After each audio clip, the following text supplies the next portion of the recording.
So we have a little bit less people here than we do with Kane, but I think we can make just as much noise as we did for Kane. So can we try that again?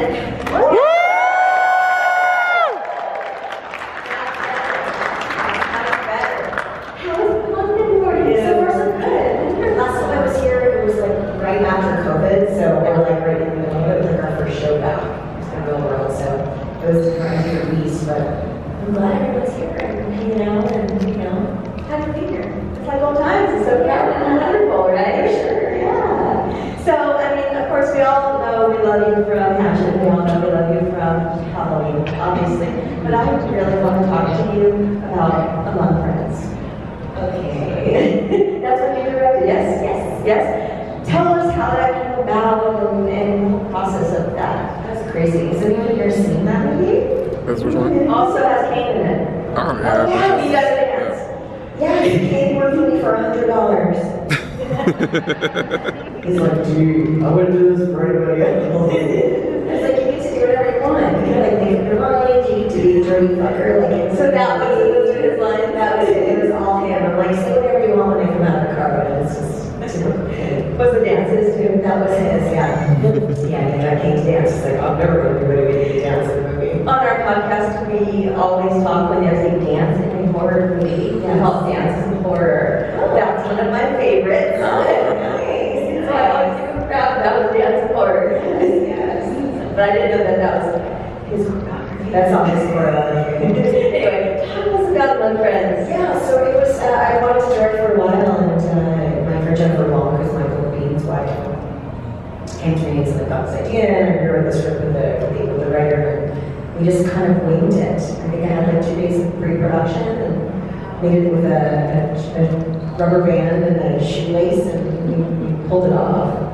Seven, you know, it's hard to get 7 cast members in one room. I didn't want it to be boring, but so trying to figure out how to kind of make it interesting. But I learned a lot. I learned some women are crazy to work with. So I may choose differently next time. But it was a great experience.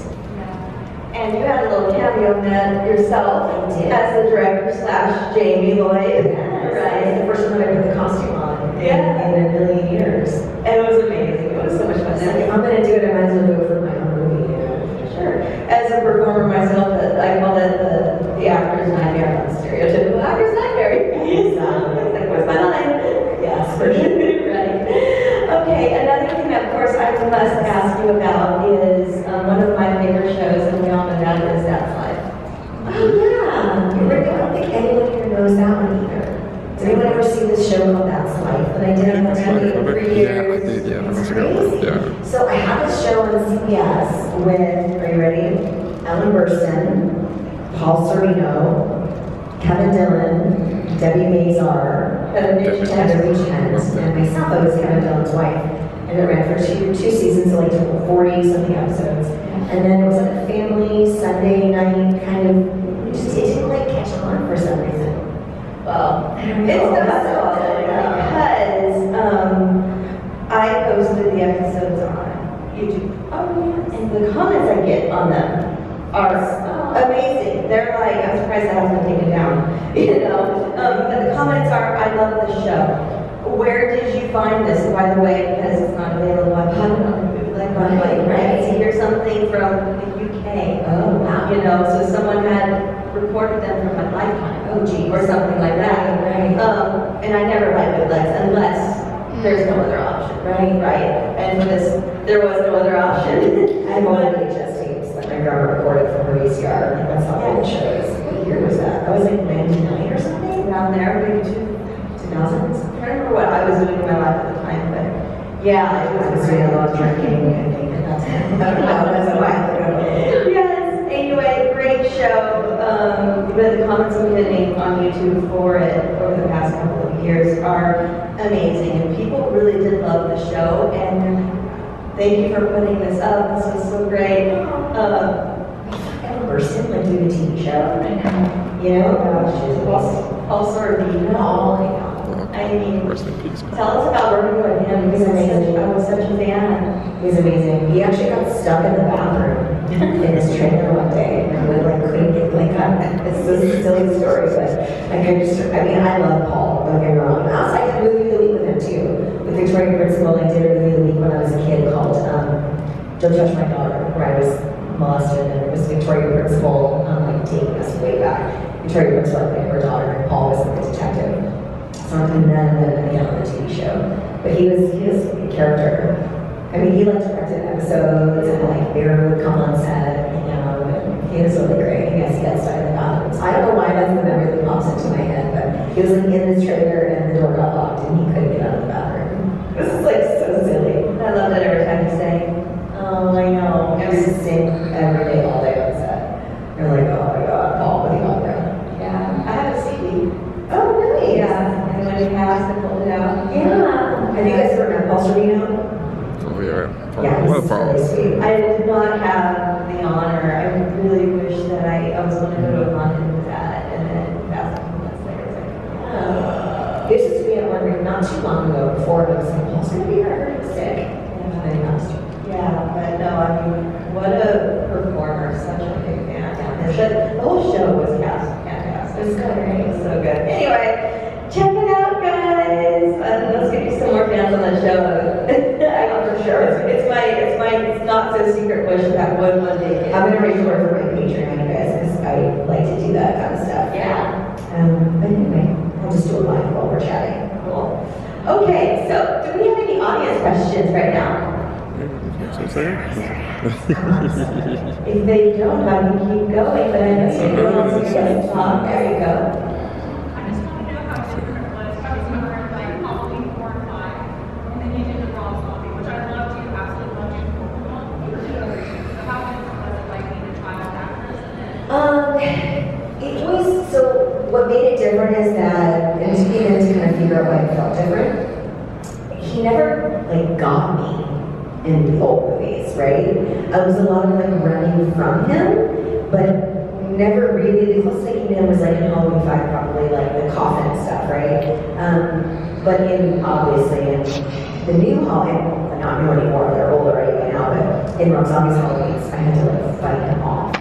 So it was a very different like physical experience for me. And also like being as vulnerable as I was in those scenes and then doing that kind of stuff was something that I had never done before, which is why, because I love Rose so much, I wanted to do that in those movies. And also to be seen as like an adult for the first time. But it was a lot harder. I was like, is it hard because I'm older? And just shit's harder when you're older? Because at 10, you're like, this is so fun, and I'm gonna be up all night, and I You're also more rubbery. Like your body works differently when you're teeth in. Oh yeah, you're like, oh yeah. So 10 versus 30, I was like, it gets harder as I get older, that's for sure. But it was like, I mean, we were telling Scout, like, I'm passing the torch to you. Like, this is your movie now, this is like your thing, you know. I thought it would kind of maybe be, I think Rob's movies are finally getting the respect that they deserve now after seeing maybe the new ones. They're like going back and revisiting and realizing that he did a really good job with the story because it could have gone in a lot of different You're ways. absolutely amazing. Like, I was so happy your character come back, but you were done with her. Thank you. You know, so in Halloween 2, in the script, there was no scene with Michael Myers and Annie. The way the script was written, if you get a copy of the script, was Laurie just comes in, she comes in from the party, and there's blood dripping from the ceiling, or from the wood floors, and then her and Maya go upstairs, and I was supposed to be in the bathtub, covered in, like, the water was supposed to be full and flowing over, and covered in blood. But my head was supposed to be out of it, so I was still alive, and then she was supposed to, like, try to take me out of the water, and then Michael comes busting through the door, and then you assume that I die. And I remember saying to Rob, like, I'm the only character in this script that doesn't get killed by Michael on screen. And you're really gonna get a lot of shit for this. Because if you're gonna kill me, you're not killing like Annie, you're killing me off of the franchise. Like, we should have some scene with me and him. So he was like, yeah, that's a great idea. Well, you guys just do whatever you want to do. We're like, what does that mean? So he's like, I'm just gonna pull 3 3 cameras, and I'm gonna put you guys in this room and let you and Tyler just go head to head. Well, it's amazing. And I was like, oh my God, Tyler, what are you gonna do? He's like, what can I fuck up? Like, what can I break in the room? And Rob was like, break whatever you want. So we were like, I just said to him, like, you just come get me.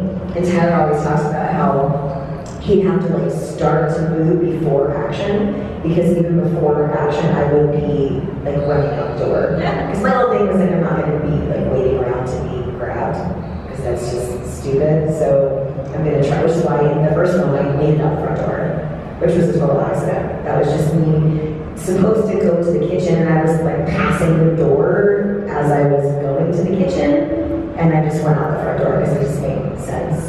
I just didn't want to be that character that was like going upstairs when I could go out the front. I didn't want to be a dumb chick, you know. So, and then we, you know, entered right that into the movie, so happy accidents. I loved it when he scoops you away from the front door too. It's such a great scene. It's so terrifying. I mean, I told Tyler, like, you better come get me. I'm the sheriff's daughter. Like, this is not going to be easy for you. Yeah. And he did. I had like big like handprints. He didn't run for my money, that's for sure. Yeah. Do we have any other audience questions? Yes, sir. Speaking of your shoe reference, are there any other franchises that you'd like to delve into? Oh, jeez. All of them. Not all of them, actually. God, I mean, it just depends, I guess, on like what the story is now. I mean, obviously, like to do a Nightmare on Elm Street would be amazing. But I want to do it like with Heather. You know, like I don't know, if we're gonna do it, you want to like keep it old school. I've been trying to get our child to play like on the series for so long, because I just love that show. And Alice is like rooting for me to be Andy's girlfriend. It's like Andy never has a girlfriend, man. I had one date and she left me there, so I just like that kind of kitschy, fun, you know, fun stuff. I want to stay in this world, but I mean, I don't know, what franchise would you guys see me in outside of Halloween? Would it be weird for me to be in like another franchise? I mean, I can hatch it, like, that's kind of like our own thing, than like coming into one that's already established, but I guess it just depends on the story. Do you want to? Yeah, I'm sorry. We're going to stop talking to you because I No, you're good, you're good. get done what you can get done. You're good, you're good. Yeah. So thank you guys all for coming out today and attending this panel with us. If you missed any of the panels, you can catch them on our YouTube channel, and if you want that information, you can get the information from these business cards in front. Also, please take the pens that I have laying out, because I really don't want to take them home. That would be great. Yes, I'm good. Okay, great. All right, any other questions? I know we got some. Yeah. Do you have any particular memories that stand out from the filming of Urban Legend? Ooh, that's a good question. So the question was, do I have any outstanding memories from Urban Legend? Yes, I do, a few. So first of all, the guy playing the dude in bed with me was not an actor. He was like someone they found, like there were these like, there's streets in Vancouver called like, I think it was Vancouver, no, Toronto, called like King Street and Queen Street, where there's like a very like big goth neighborhood. And they happened to just find like extras casting, found like a real dude to do that scene with me, instead of like hiring some actor like costume dressing him. So I don't know if he was like a horror fan or what the deal was, but when he got to set and had to do that scene with me, where he was behind me and I'm wearing a dog collar, he like wouldn't take his clothes off. He would not take his shirt off. He was freaked out. He literally would not. And then I had to do the scene where I was then in bed with him, and I was like, you guys need to put a couple comforters down on top of him and myself, because I don't know what's going to happen. And so that was weird. And when I was shopping, as I do when I'm on location and I have nothing else to do, I go shop in the neighborhood. I fell in the street and I dislocated my knee. So in the scene where I'm getting attacked on the bed, I actually have a stunt coordinator holding my right leg down on the side of the bed so I wouldn't fit while I had to fight him off, because I couldn't really get my then put back into place because it kept popping out until after I didn't have any drain because I'm fluid on the kneecap. So he was literally holding my leg straight while this guy was like coming after me. So those are my stories. Anyone else? We definitely try to do it, but we've got ladies on all month this month, and then we're gonna have more of our horror killer guests on. I think the guys should be listening to this podcast with the ladies and then hear it out. Yes, exactly. That's the whole point. Right, yes, thank you. It's a great show, by the way. I'm so glad that you're still showing it. And it's growing and it's wonderful and it's amazing. Just important for so many years we've been having like people not know what to talk about at shows, because I've been doing conventions for so many years, and I wanted to talk about something other than like just Halloween. I wanted for you guys to like know who we are, because it's so much more interesting, I think, to know who we are versus like what Dawn Pleasance was like. I'm sure you guys have heard me talk about that before, so you're definitely getting an intimate look, and maybe a little more intimate than we first take into our personal lives. Well, yeah, and it's also because you're not genuine. Right. You're Danielle Harris, and you're not the Danielle Harris that everyone sees at a convention or on an interview. So it's great for us to get to watch or listen and get more insight. We're all the same. Right. Get more insight into what your personality, your life, your dislikes, your past, your personal experiences, and all that. So I think that it's wonderful for that purpose. Thank you. Yeah. Check it out, guys. If you haven't, Talk Scary to Me. It's good stuff. Okay? And I saw a question right there. Yeah. Do you have any stories working on the set of Roseanne? Oh, jeez.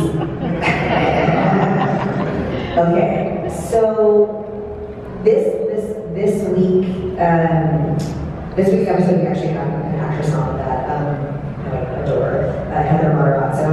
I'm sure you all know who she is. And she was on Roseanne as well. So and I'm saying it's Tom Marlowe, which is so funny to me, which I love Tom. Yes. It's kind of a stupid, funny story. So, and I saw it on the episode, you guys have heard me talk this week, forgive me, but I think it's so funny. So there was a day where Roseanne, I don't think Tom has ever even heard the story, which I should probably tell him. It was Tom and Roseanne's anniversary, and she was taking him on a cruise. So during lunch, she hired this couple, husband and wife couple, to come to set, and the whole thing was to teach you how to strip for your man. So it was me, Sarah Bernhardt, Lori Metcalf, Sarah Gilbert, Estelle Parsons, Rosie. It was just crazy. We were all in the set of Darlene's bedroom, and there were they moved things to close the set off, and there was this guy and his wife, and he was sitting in a chair, and she was straight up doing hands stands and flipping her legs over him, and it was crazy. I was 15. What was even crazier is that someone after this happened, it was all in good fun. We're laughing, to see Roseanne try to do a handstand and throw her legs over some dude sitting in a chair. You can't.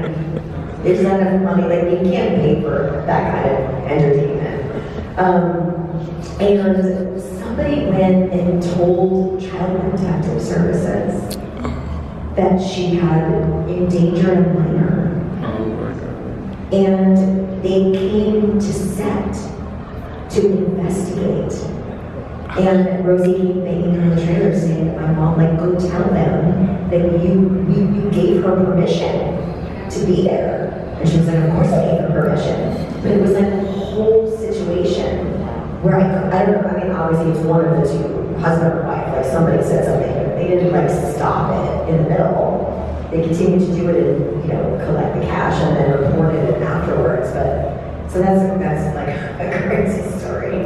So yes, but go listen to this episode because there's other Roseanne stories on there too about my dumb drunken Roxbury night where I ended up drinking for the first time and fell downstairs and was not in 10 episodes because she wanted to teach me a lesson. Yeah, she's no joke. I love her. She does not fuck around though. Second mom. Oh yeah, for sure. And Heather too, so Heather was talking about how she was having issues. You heard this episode? We went to dinner last time I saw her, and she told me about the situation. She was on, I was really alone, and Heather, Roseanne was like, I'll adopt you. I'll adopt you. You have not, your childhood at home is not okay, and I will adopt you. Like, she's pretty amazing. I really, yeah, the show's not the same without her. I mean, I was on the Connors Experience. It's so depressing, that show. They fucking killed me. I didn't know they were gonna kill me. I didn't know until I saw the episode. Wait, what? They didn't tell me. I thought I was coming back. I was like, we're going to Hawaii, you know, in the episode, and then all of a sudden it was like, wait, what? I mean, I didn't know I had cancer in the episode until like 3 days into filming. Oh my gosh. That show's nuts. Yeah. So they probably should have told me in the beginning. Yes. Any other questions? Let's see. Come on, I know you got them. Okay, there we are. So, with working with Rob Zombie and experiencing the director of Rob Zombie, have you went to a show and actually seen I have, yeah. the rock star? He's totally different on stage. He's like a different human being. But he's an artist. Like, that's kind of how most people are, right? Like, who you meet in, like, who they are off screen is totally different. It's like I watched, like, recently the documentary that Pink did, and just to see, like, what her persona is on stage versus, like, how she's at home with her kids and her husband and being mom and all that stuff. So he's kind of the same way. He's, like, shy and kind of geeky, and I always bust his balls because he wears his wife's jeans. I was like, your jeans are so cute. He's like, they're Sherry's. I mean, they're high school sweethearts. You know, he's super creative. He's a fan though. So he's, as most directors in horror are fanboys, right? Which unlike any other genre, like, you don't, it's just different. Like, the people that direct horror have grown up loving horror movies. You don't have like a comedic director directing horror movies. They just don't know how to do it. So Rob's kind of that guy where he sits behind the monitor and kind of forgets that he's directing because he's so excited to watch what's going on. Like, Adam Green's the same way. You're like, dude, when's he gonna yell cut? Covered in blood, freaking freezing. And they're so invested in the scene, they get so excited that it's hard to kind of just like break out and go, oh god, I'm directing this. I'm not just watching the monitor.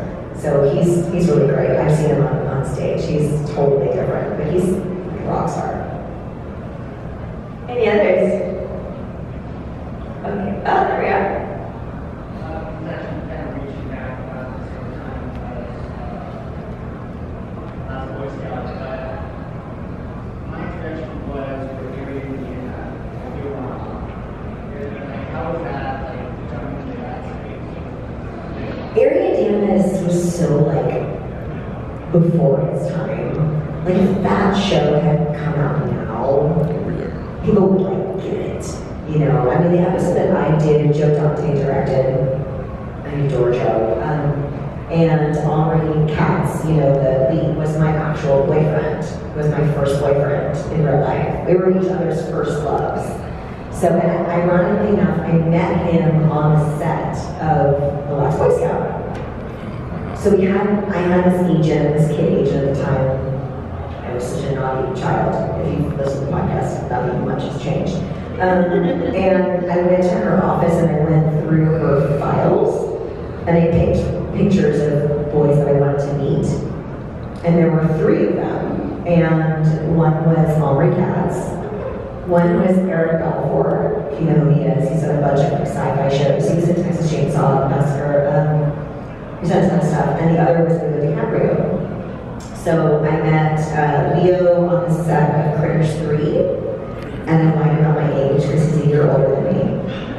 He was not interested in me. And then Eric ended up being a boyfriend of mine, and then Henri came to set on The Last Boy Scout with his dad, and we had like lunch in my trailer, or dinner or whatever, while my mom and his dad like hung out, and then we had like our like date night in the trailer.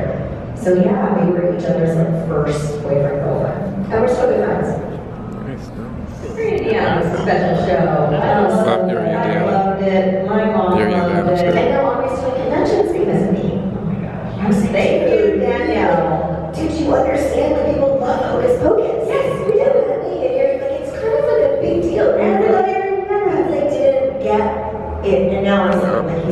everything. But he had to call me. I didn't have to like pick out pictures. He's like, what do I bring? I got a hammer, what photos? I was like, let me help you. Right. And he's like traveling the world, so it's good. And Indianapolis did not change the time zones. And I never heard that. That was so funny. I did an episode of The West Wing where that's in there, where they're like, wait, we went back an hour? Yeah. Or forward an hour? Now they do, but back then they didn't. And I'm so confused as to what's going on right now. That's my prime memory if you're in Indiana. They're talking about time zones. Daylight savings time. Any others? When you guys have a burning question you want to ask me, I'm going to look. I can keep going. Oh, there's more hands going on. That's okay, we're gonna get you. We're gonna get you. You then. Not to negotiate on an actress, but was Catherine Heigl that She was great back then. You know, like, but this is before she was famous, right? So, I mean, I loved her. We had such a good time during that show. That would be rather much one star. Her mom maybe wasn't so keen on like her and I being friends after, because she moved to LA, and I was like, like I'll teach you, like I'll show you around, and then we can be friends, and so that didn't happen. I didn't think I was a bad influence, or she thought I'd be a bad influence on her, so I know. But she's, you know, Mormon and very strict and like kind of like square at the time, so I think she was trying to like keep it like her together, and she thought maybe I would kind of throw a wrench in the game, which I probably would have, so to be honest. And you had one. What are your memories of working on The Woman Who Loved Elvis? So funny. You know, so The Woman Who Loved Elvis was a movie for the week that I did with Roseanne and Tom Arnold. We shot it in Ottumwa, Iowa. Have you seen that? Oh my God. Actually, Bill Bixby directed that.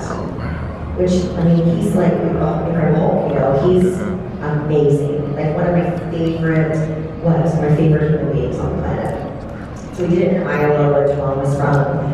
And I had a great time. I mean, I would like go see Tom and Rosie sing, because she can actually sing, believe it or not. So I was gonna like play, and we ride like ATVs on her property, and that's when she asked me to be on her show. And I thought it'd be like one episode, and then I didn't know it would be 17 episodes, minus the 10 that I didn't do because I was drinking.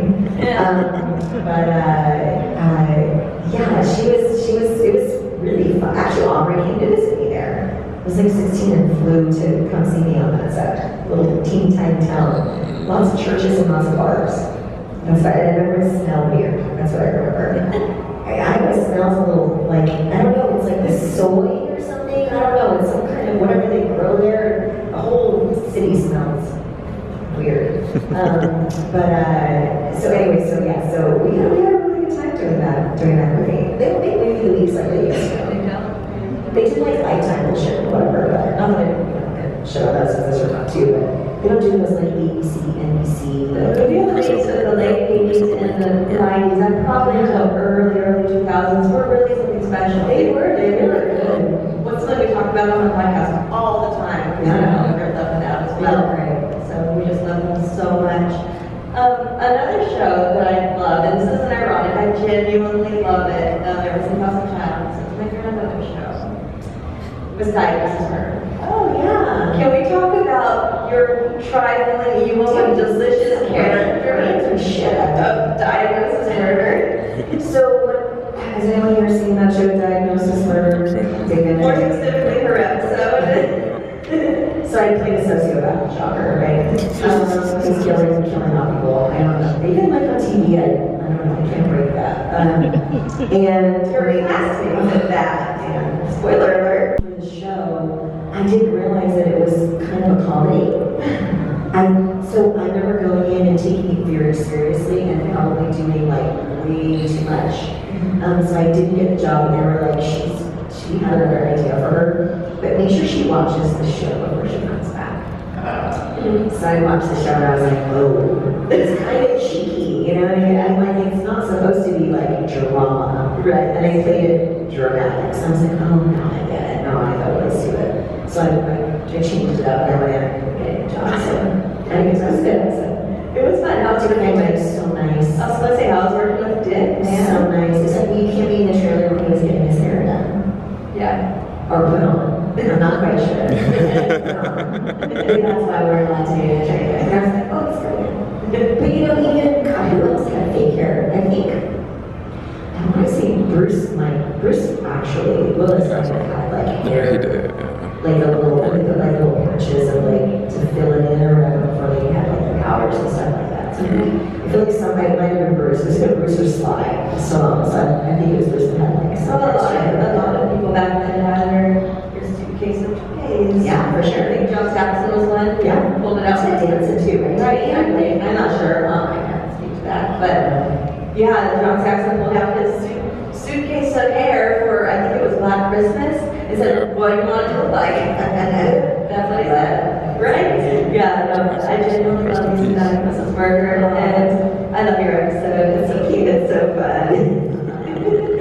Okay, anyone else think of anything while I talked about the Van Dyke? Yes. Yes. Wait, which one? Yes. So, God, so Stream, their streamer, the stream, they keep kind of changing it, is the same guys that did Terrifier 2. And Felissa Rose is the producer, and also one star. She brought me into it. It's like, got everybody in it. It's me, Dee Wallace, Tony Todd, Felissa Rose, oh my God, I can just go down the list. There's literally like, I think it's like a real zombie ensemble of like everyone you can imagine. I play a mom to a teenager, which was very exciting for me. And it's about, God, how much can I tell you without giving it away? Shit. I don't know. Is there a trailer out? No, there's nothing out. They're still filming stuff. Like they're still adding and like kind of moving and changing stuff. But basically, it's a game where what's happening inside of a resort that we are locked in is streamed on the internet, and you can win prizes and money for the best kills, which are real. So they're streaming actual murders of us that get locked down in this resort, essentially. And there's lots of twists and turns, and you know, Damien and all the effects from Terrifier, so like they're freaking amazing. They're just amazing. Yeah, I mean, I want to tell you about my scenes, but they're stuff that I've not done before and pretty epic. He says, Damien said that he said this, and you guys can ask him, that he likes the kills in the stream more than the ones he did in Terrifier. And Terrifier 2. So I think they played it right by having those come out first. Because we did it 2 years ago. So having those come out first to kind of build the hype, like everything's kind of working out. And then that once that comes out, it's going to be. So that one I'm excited about, and I did a movie called Patty Knox. We talked about this year, that is myself, the director of Halloween 4. Wrote it and self-financed it actually, and directed it, and it's myself, Bill Mosley, and Robert Englund. It's really good. It's very like, it's so Halloween, it's so like stylistically like us from that era, and it's gonna be cool. Yeah, speaking of Felissa Rose, another one of my favorite Danielle Harris roles is Camp Dread. I love it. You see the most obscure random shit. I know a lot of You're the years. one that saw that. I've had a lot of years. I mean, he was for it too.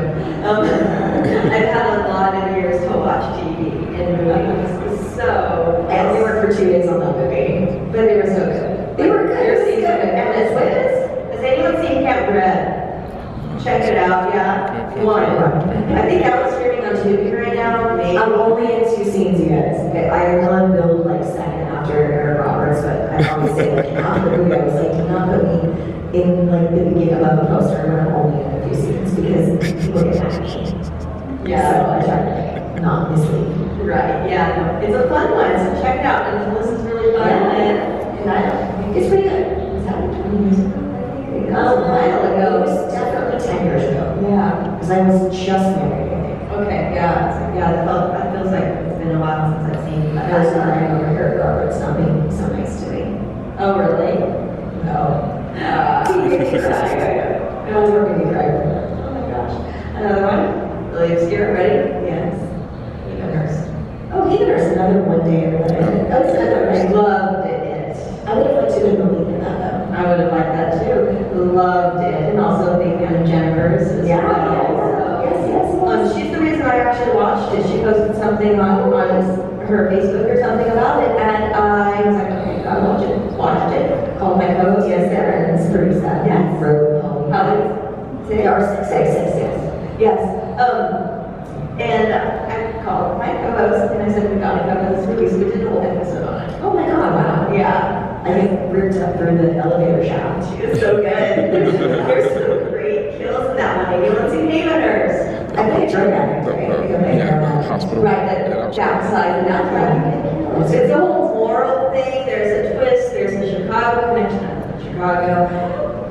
Thank you. Where we go? Yes, got one. Yeah, there's a true Sorry, Days of the Dead Chicago.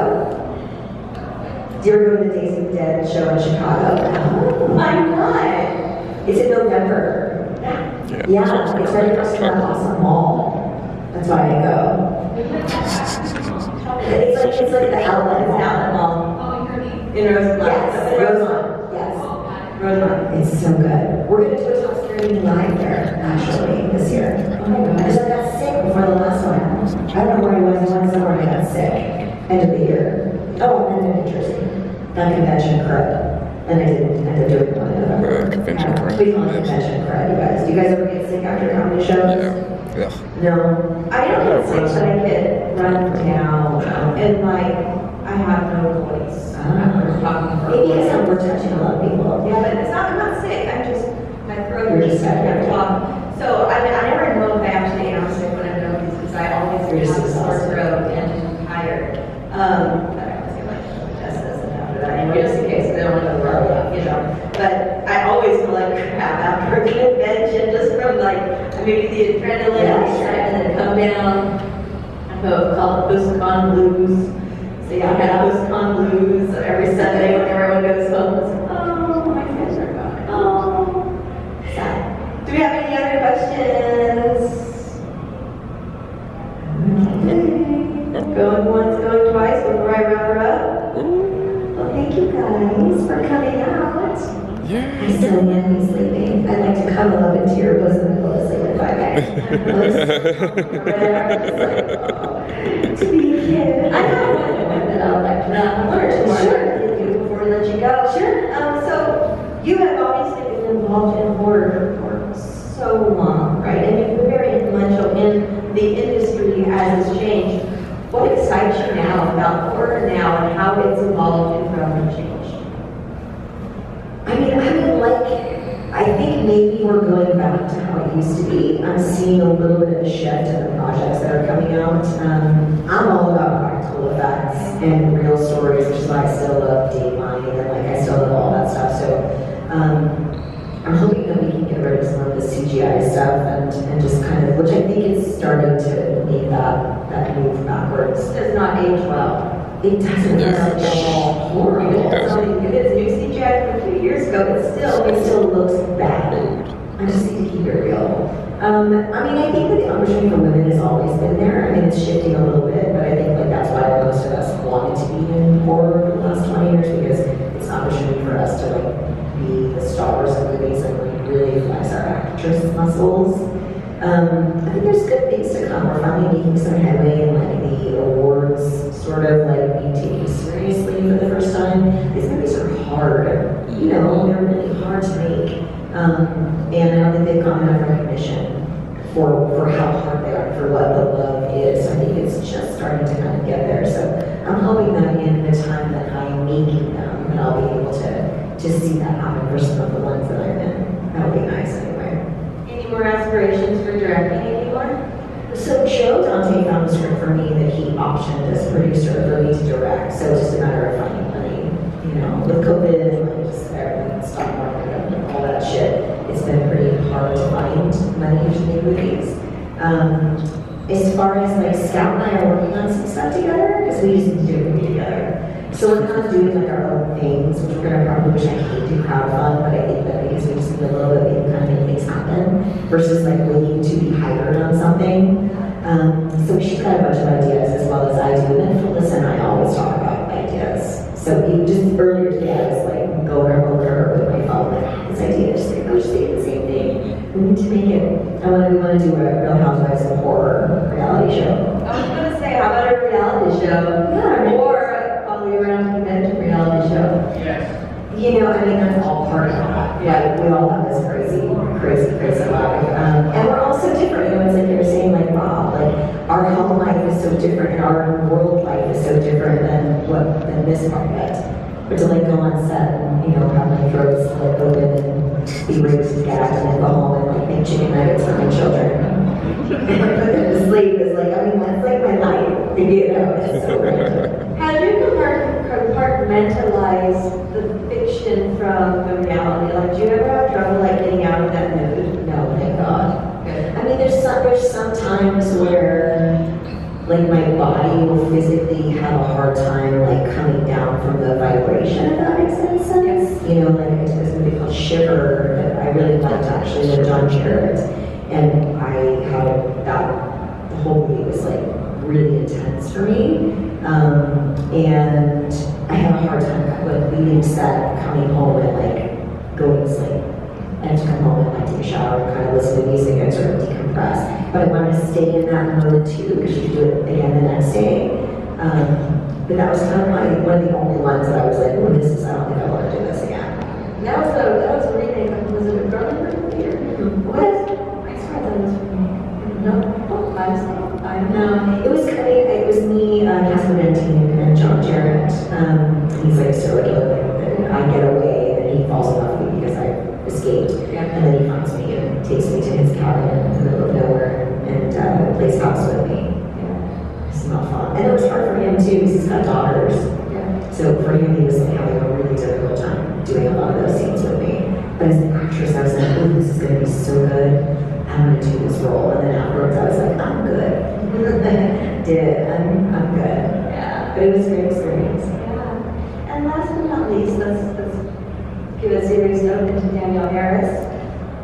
Can you share with us what is your philosophy? It's so funny. I wrote this on my Mary Deanna poster, and it kind of makes sense. We always talk about our show like one life, man, you want to live. Aside from just being nice to people, which I moved to Texas over the summer, and I realized like people are nice in the world. And then coming from LA, I didn't realize that still existed because over LA is so fucking rude or like not connected, you know. So, but then I don't have that really here. Horror community, and everyone's like pretty normal. I mean, people might say that's not the case, no less, but we're like the normal ones. Yes. So, I mean, I don't know, life is short, and I just enjoy it, be nice to each other. It goes by fast. Awesome. But we know we're dying, you know what I mean? Like, we're getting older. Every day. And I'm like, dude, I know. I'm like, Jesus Christ, I'm halfway dead, so I'm trying to enjoy my life. I'm taking everything so seriously. That's a good one. That's a good one. And if I could quote you in See No Evil. Okay. You're a Cadaver's girl. I'm a cadaver's kind of guy. I was going to say, Gary Indiana had that line right where he says, live fast, die young, because of the corpse. So that's a good one too. Yeah, that's a great one. All right, guys, give it up